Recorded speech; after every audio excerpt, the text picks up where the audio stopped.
be for others. Turn to John chapter 4. Look with me in verse 35 when you're there.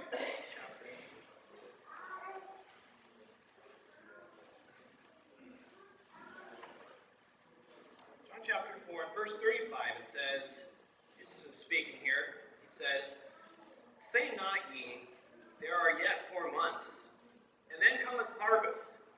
Behold, I say unto you, lift up your eyes and look on the fields, for they are white already to harvest." Tonight we're going to talk about a ready harvest. God has a harvest plan for us. We're going to talk about a ready harvest. Harvest is something familiar for me. I grew up in the fields of Illinois.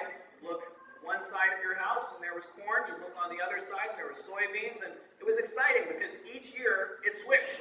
You'd have corn one year and they'd rotate the crops, and soybeans the next year. It was really exciting. My family actually ran a corn maze one year. We had a lot of fun with that. You carved out a picture in the corn, and so for a couple of years we did that.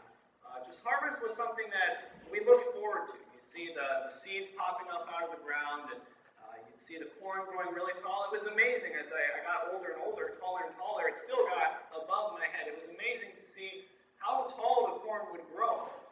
What its yield would be, sometimes 3 or 4 ears of corn per stalk. And then come later fall, about this time, you'd see the corn getting brown. It would start shooting up the stalk and withering and dying, and you knew it was harvest time. There was just a smell in the air about it. It was a beautiful time. I know Floridians know a lot about that. Whenever we're still having 80, 90-degree weather with rain, and fall is something I'll miss here in Florida, but I think I won't miss the winter as much.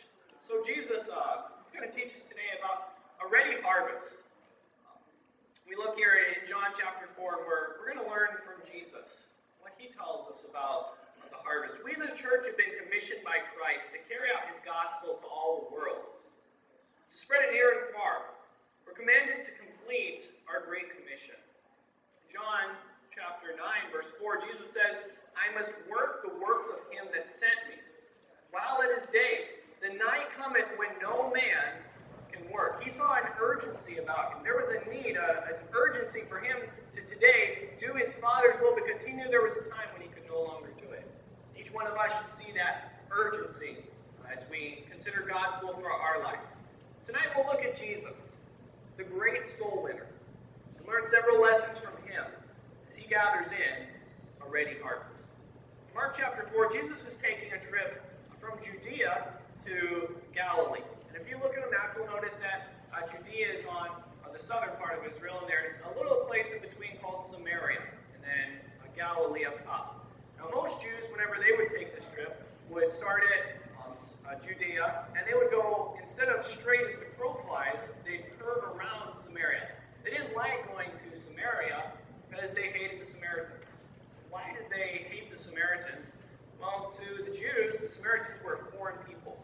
They were conquered before by Assyria, and the Assyrians brought in another nation to take Israel's place, and they intermingled with the people. They had marriages with the people. They brought in false gods and strange idolatry, and these people, if you were a loyal Jew, were people to be hated.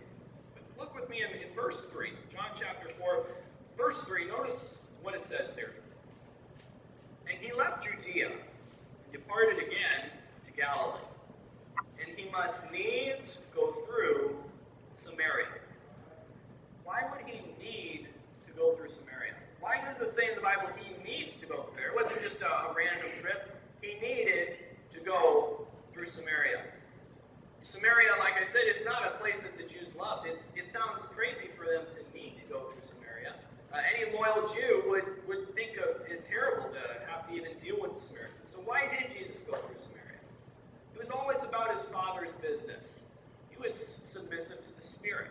You heard him later in the Bible say, "Not my will, but thine be done." So it didn't matter how he felt about the situation. He wanted his Father's will to be done. He was sensitive to the Spirit, and apparently the Spirit was leading him to go through Samaria. We read in the chapter before, John 3, verse 16, it says, "For God so loved the world, that he gave his only begotten Son, that whosoever believeth in him should not perish, but have everlasting life." Jesus here is teaching us that even though these people are hated by all the Jews, even though these people are just people that are thought of as low. The Jews have no dealing with them. God so loved the world. He gave his son to the entire world. And whosoever, doesn't say Jews. I'm so glad that God didn't limit that verse to say that all the Jews who believe in him, he loves the whole world. You know, I wasn't so desirable, but Christ saved me. While we were yet sinners, Christ died for us. So we see that Jesus went through Samaria because he had a love for the harvest. It's one of the points I want to bring to you tonight. A love for the harvest. Christ had a desire, a love for these people. That's why he needed to go through Samaria. Look with me in verse 5. In chapter 4, verse 5, it says, Then cometh he to a city of Samaria, which is called Sychar, near the parcel of ground that Jacob gave to his son Joseph. Now Jacob's well was there. Jesus, therefore, being wearied with his journey, sat thus on the well. And it was about the 6th hour. Depending on how you calculate that, whether it's Hebrew or Roman time, it's about 12 o'clock, per se. Well, that makes sense. He's tired from his journey. He's traveling during the day. And he sits down on the well. Christ had a love for all people. Notice what happens next. There cometh a woman of Samaria to draw water. Jesus saith unto her, Give me to drink. For his disciples were gone away unto the city to buy meat. Then saith the woman of Samaria unto him, How is it that thou, being a Jew, askest drink of me, which am a woman of Samaria? For the Jews have no dealings with the Samaritans. What an amazing man this woman had just met. He was showing her God's love. He was extending to her his love for the harvest, for the people. Whenever we go out into the world, what do they think of us? Do they see us as loving people, or do they see us the same? Whenever we go out on our business, at work, at going shopping, do we have a love that is just like Christ? Do people look at us and think, why are you doing that for me? I mean, I'm just me. Do we look at, and do they respond similar to the Samaritan woman? Why does being a Jew ask us drink of me, which am a woman of Samaria? For the Jews have no dealings with the Samaritans. I'm glad to announce tonight that Christ's love surpasses all boundaries. It doesn't matter what race, nationality, social status you are, your wealth. It doesn't matter where you were born or what you are. Christ loves the whole world. You know, sometimes we people see someone on the outside and we get kind of confused how we should respond to them. We might hesitate sometimes or think, you know, they're a little different, or maybe they don't want to have any dealings with me. But Jesus, as he was going about, it was against culture for him to do this. But he saw a woman, and he thought, you know, I must work the works of him that sent me. It's day. It's time to show the love of the world. Do we really think of what this world is heading towards? Do we see this world as sinful people that just are getting what they deserve, or do we see them with a passion, a burden to save them? Revelation 21:8 says, But the fearful and unbelieving and the abominable and murderers and whoremongers and sorcerers and idolaters and all liars shall have their part in the lake, which burneth with fire and brimstone, which is the second death. Hell is a terrible place. The lake of fire is described as a place that burns forever with fire and brimstone. Can you imagine the pain and the agony? You know, what this verse says is everyone's going to it. For all have sinned and come short of the glory of God. For the wages of sin is death, but the gift of God is eternal life through Jesus Christ our Lord. Do we share that message with people? When they see us, do they see us as a loving group? Does it bother you to think that some people will spend eternity in hell? I was telling the teens the other day about eternity. If you picture a room with walls that extend forever on this side and forever on this side, just on and on and on. You can't even see the edge. It's just a blur. You can't even see the end of it. Then you take a small piece of dust, put it on the ground. That small speck of dust represents the time we're in now. All of recorded history. When time began to when time ends. And eternity goes on and on and on. First Baptist Church, we need to have a love for the lost because Christ had that love for the lost. We need to have a love for the harvest because eternity is forever. There's no second chances whenever people enter into eternity. They're either saved or lost forever. Jesus had compassion on this woman. He realized that people were going to burn in hell, and he wanted to make a difference about it. Jude 22 and 23 says, "And of some have compassion, making a difference, and others save with fear, pulling them out of the fire, hating even the garments spotted by the flesh." In other words, do whatever it takes to win people to Christ. Don't have compassion on some. Some might not even be scared of it. Give them the truth. You may think, well, it's kind of scary to share. Well, we need to be scared. I was scared of hell. I didn't want to go there. We need to share God's word with people. Listen to what Jesus says in Matthew chapter 9. Whenever he saw people, it says, "But when he saw the multitude, he was moved with compassion on them, because they fainted and were scattered abroad as sheep having no shepherd. Then said he unto his disciples, The harvest truly is plenteous, but the laborers are few. Pray ye therefore the Lord of the harvest, that he will send forth laborers into his harvest." Why did Jesus go through all this trouble? Why did he have such a passion for the lost? Because he had a love for the harvest. He really cared. You know, back in Illinois, sometimes there would be bad weather. You'd see those farmers taking their combines into the field. Sometimes they would group up into as much as 7 or 8 combines, just going right next to each other. They had to get the harvest in because there was a short amount of time. If they left it out, the harvest would be destroyed with the upcoming bad weather. But they decided they would work into the late hours of the night. Sometimes they would take shifts and go nonstop until the harvest was complete. First Baptist Church, we need to have a zeal, a love for the lost, and we'll go out and share the harvest, or the truth about the gospel before the harvest, before it's too late. So we saw that this woman's shocked. Why is Jesus talking to me? She doesn't even know who he is. How is a Jew talking to a Samaritan? There's no dealings between them. We see what Jesus offers her. A living water. Verse 10, Jesus answered and said unto her, If thou knewest the gift of God, and who it is that saith to thee, Give me to drink, thou wouldst have asked of him, and he would have given thee living water. The woman saith unto him, Sir, thou hast nothing to draw with, and the well is deep. From whence then hast thou that living water? Art thou greater than our father Jacob, which gave us this well, and drank thereof himself, and his children, and his cattle? Truth is, Jesus was greater. Jesus could tell that she wasn't thinking of, Jesus could tell she didn't understand what's he mean by this living water. I mean, he can't even draw it up with the well. He could tell that she was focused on the temporal, the physical water. Jesus continues in verse 13. Jesus answered and said unto her, Whosoever drinketh of this water shall thirst again. But whosoever drinketh of the water that I shall give him shall never thirst. But the water that I shall give him shall be in him a well of water, springing up into everlasting life.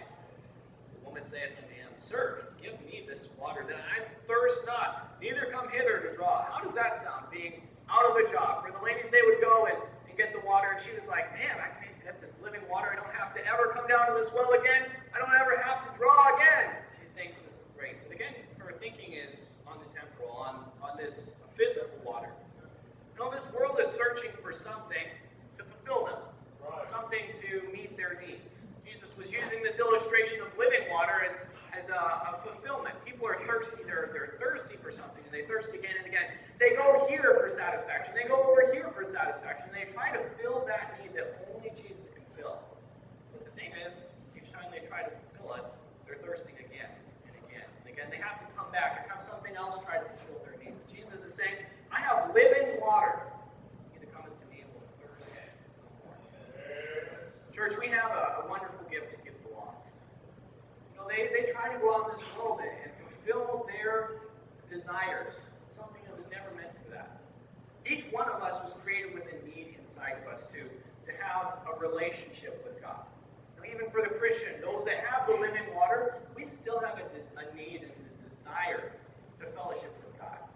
I've heard people say that man is, no matter where he is, he's worshiping something. People think, well, I'm an evolutionist. I don't worship anything. The truth is they're their own God. They worship themselves. People are bound to worshiping something. They want to have a relationship, a fellowship with something. They want to serve something and satisfy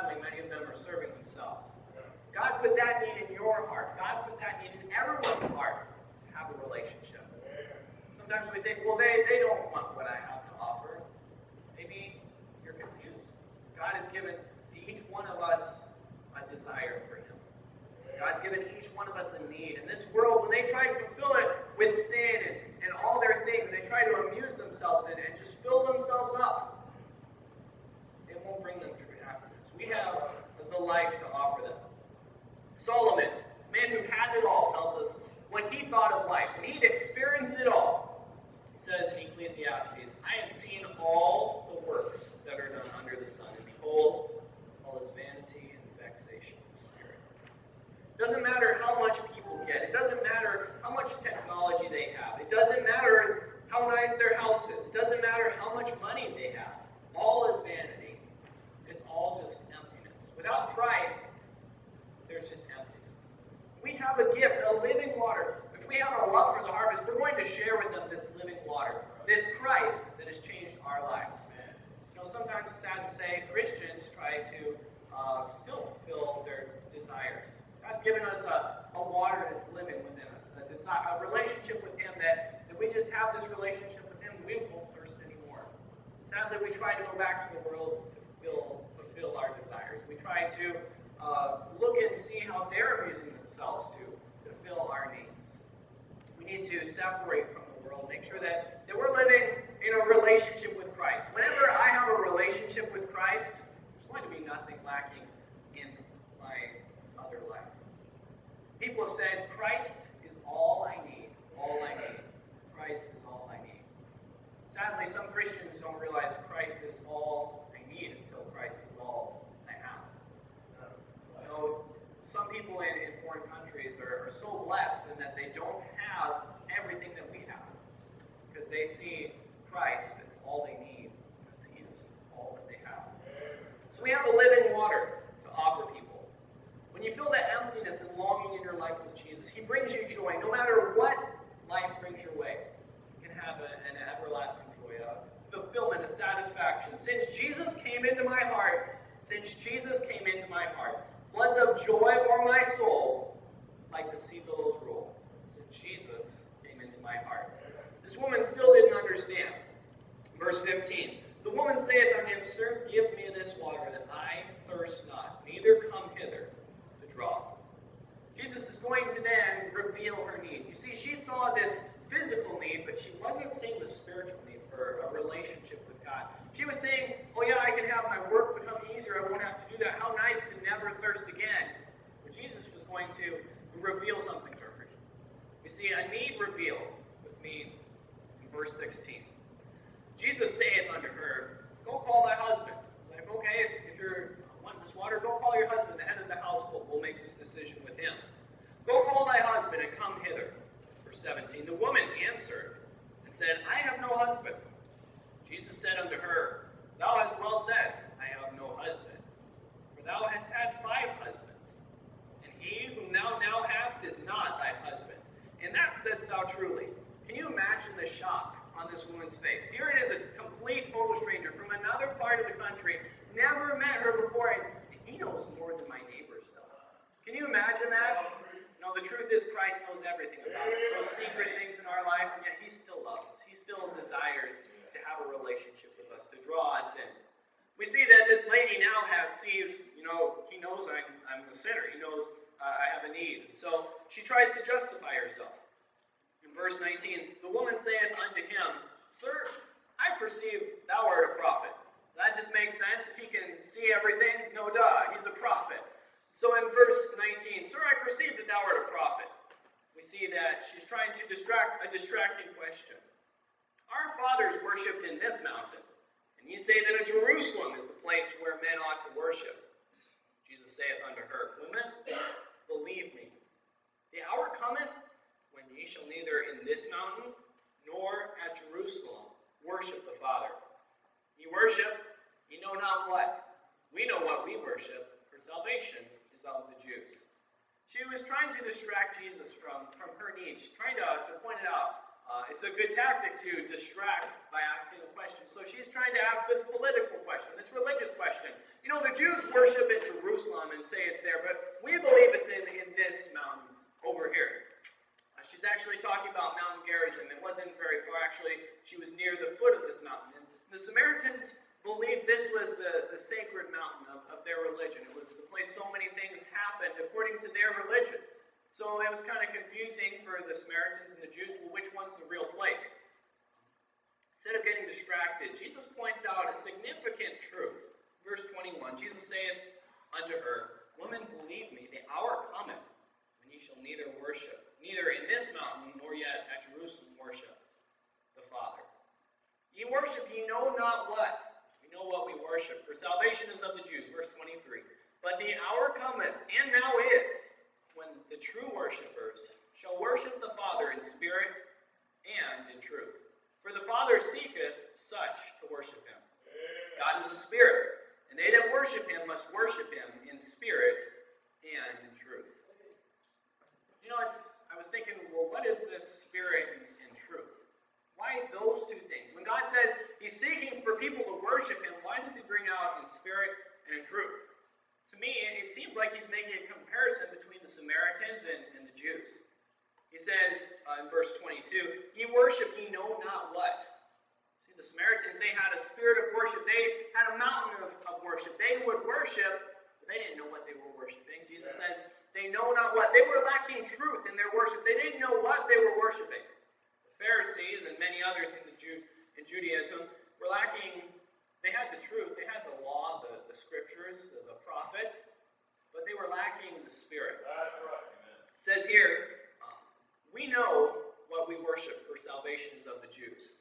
But Christ later, he says, they that worship the Father must worship him in spirit and in truth. You know, church, so often we try to define how we worship. Yeah. Who is worship really about anyways? Is it about us?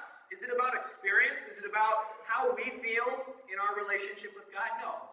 It's about God. Right. It's all about God. Right. And if we took the focus off of us in worship and put the focus on God, I think a lot of churches would have it straight. Amen. God put these two things here, spirit and truth.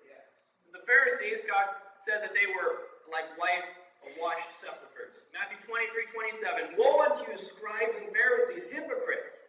For ye are like unto whited sepulchres, which indeed appear beautiful outward, but are within full of dead men's bones, and of all uncleanness.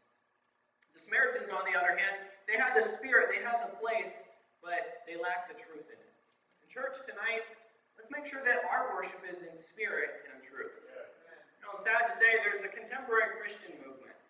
They're trying to implement things into churches to make it more exciting, all about the feeling. They're trying to make it feel like we're worshiping God. And so they're bringing in the praise bands, and they're bringing in the drums, and so many other things. And church, it's not about how we feel. It's not about what will bring more people to church. Will this world feel more comfortable in the church? It's not about that. It's about Christ. They might have the spirit, but they're lacking the truth. Church, we have a holy God. Be ye holy, for I am holy. There's something wrong whenever we're making our worship seem more like a Christian or more like a rock concert than a separated assembly of God worshiping Christ. We need to make sure that we're worshiping him in truth.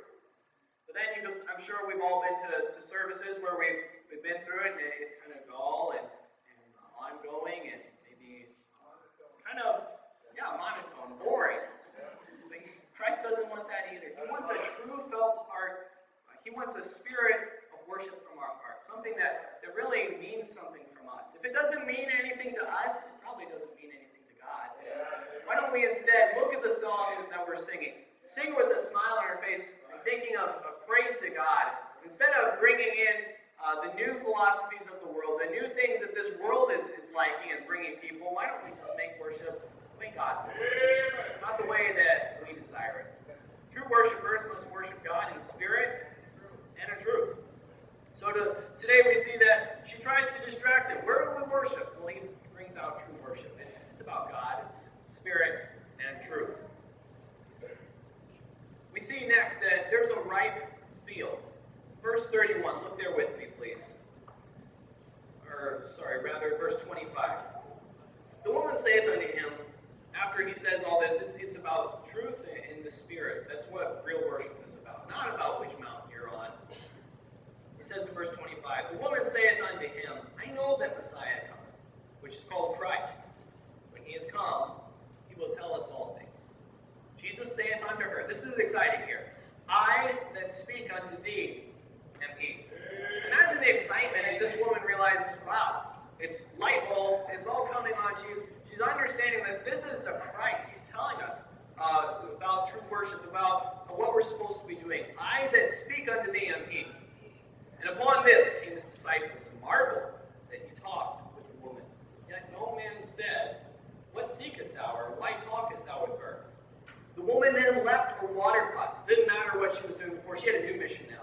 And went her way into the city and said to the men, come and see a man which told me all things that ever I did. Is not this the Christ? That should be our spirit. We that have found Christ, we that have been changed by Christ, we should go out into this world and see a man that changed my life. See a man that knew everything about me and still loved me 100%. Loved me more than anyone else. Changed my life. He's giving us living water. That need in your life, he's going to fill it. Why don't we bring others to church? Christ is telling us here about a harvest. In the meanwhile, in verse 31, in the meanwhile, his disciples prayed him, saying, Master, eat. He said unto them, I have meat to eat, that ye know not of. Therefore said his disciples one to another, hath any man brought him aught to eat? Jesus saith unto them, my meat is to do the will of him that sent me, and to finish his work. He's saying, I'm not talking about my physical food. I have a job, something that's more important than that. The thing that's driving me, the whole thing behind my being, is to work the works of him that sent me. We look here, verse 35, where we picked up. Jesus then says to them, say not ye, there are yet 4 months, and then cometh harvest. Behold, I say unto you, lift up your eyes, and look on the fields, for they are white already to harvest. Maybe these were the people coming back from the Samaritan woman. It was a time where most of the Samaritans, I've been told, would wear white garments. It was hot up, so they tried to remain cool. They were in the fields, and as this woman's coming by, perhaps they're turning back and coming to Jesus. And Jesus is saying, lift up your eyes. As far as we know, the physical harvest in that land wasn't ready. That's probably why Jesus said, say not ye, there are 4 months, and then cometh harvest. See, their physical crop, it wasn't harvest time yet. There were 4 months left. Jesus says, lift up your eyes. Look on the fields. As he saw those people in their white garments coming, he said, for they are white, already to harvest. Church, do we see people as a nuisance? Do we see them as sinners, people that we just live with and go along? Or do we see them as a harvest, a ready harvest? Christ here says that it's ripe already to harvest. He says that there's even rewards for harvesting. Church, do we have a love for the harvest? We have an amazing living water to offer them. We have exactly what they are desiring. They just don't know it. Why don't we go out and show them their need for Christ? Why don't we go out and bring them in? Some of the songs tonight I've picked are, when we all get to heaven, what's that going to mean to you? When you get to heaven, are you going to see people that you invited? You're going to see people that you made a difference for? And the girls sang a song, I saw Jesus in you. I want that to be my life. I want someone in heaven, not because of pride, but to make a difference, to be obedient to Christ. I want them to see, I saw Jesus in you. Now I know I saw Jesus in people. Church, why don't we let people see Jesus in us? We're going to have an invitation. If you could, go ahead and bow your heads, close your eyes. We're going to end here. Christ has given us the Great Commission, given us the promise that we can all, we should all rather, go out to the harvest fields. God has called us to go out and reach the gospel, reach the lost. But he's given us a promise. He says, all power is given unto me in heaven and in earth. He's not sending us on a mission that's impossible. He's asking us to do something that's very possible. We saw tonight the need for the harvest. We saw tonight that Christ said, pray ye therefore that the Lord of the harvest would send forth laborers into his harvest. I ask you tonight, as the music plays, God's spoken on your heart, you can go ahead and come. Maybe he's calling you to love the harvest. They're doomed, we read earlier. They're going to the lake of fire.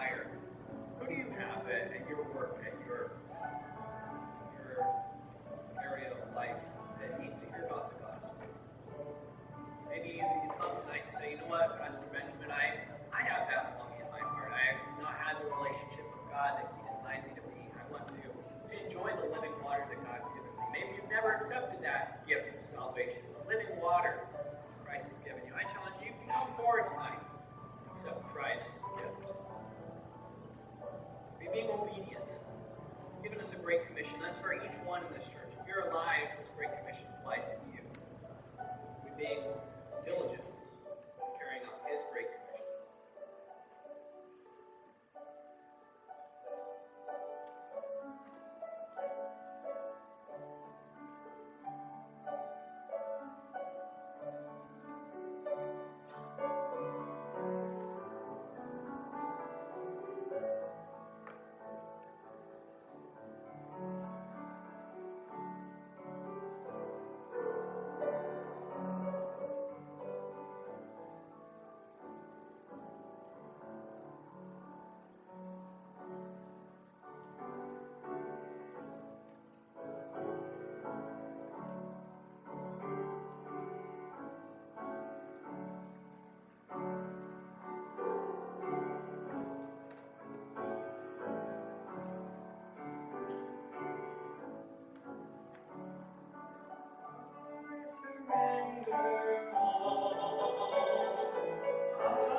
Church, for coming tonight. You're a blessing to me. I just wanted to challenge you. Church, we have a mission from God. We have the Great Commission. What are you doing to fulfill it? I know it would just thrill Pastor's heart to see people come out Saturday about soul winning. Maybe you say, well, I work Saturday. That's just not an option. Pastor doesn't mind giving you an assignment, going to a place, find a partner, and reach people. We have this Harvest Week coming up. Let's pray that the Lord of the harvest would send forth laborers into His harvest. Thank you. You are dismissed.